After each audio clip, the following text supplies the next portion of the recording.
Hi நம்ம இப்போ எலுமிச்சை சாதம் எப்படி செய்யலான்னு பார்க்கலாம். அதுக்கு 2 எலுமிச்சை பழம் எடுத்து கட் பண்ணி சாறு எடுத்து ஒரு பவுலில் வச்சுக்கலாம். வச்சு முடித்ததையும் ஒரு அடுப்பத்தை வச்சு பேன் சூடானதும் ஆயில் நல்லெண்ணெய் சேர்த்து செஞ்சால் நல்லா டேஸ்ட்டாக இருக்கும். நல்லெண்ணெய் ஊற்றிக்கணும். நல்லா எண்ணெய் காஞ்ச உடனே 1/2 ஸ்பூன் கடுகு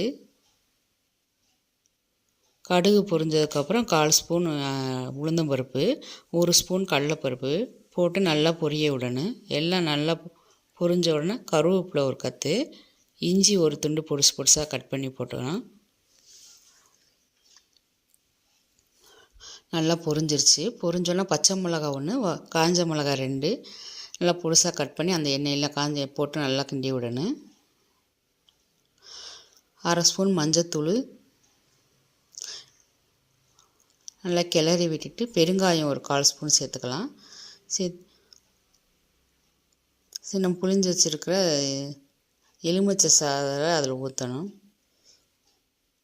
எலுமிச்சை சாறு ஊற்றுனதுக்கப்புறம் அடுப்பை ரொம்ப நேரம் கொதிக்க விடக்கூடாது. கொதிக்க விட்டுச்சுன்னா டேஸ்ட் இதாயிரும். உப்பு கொஞ்சம் ஒரு 1/2 ஸ்பூன் உப்பு போட்டுக்கலாம். அடுப்பை ஆஃப் பண்ணிடலாம். ஆஃப் பண்ணிவிட்டு மல்லித்தழை போட்டுக்கலாம்.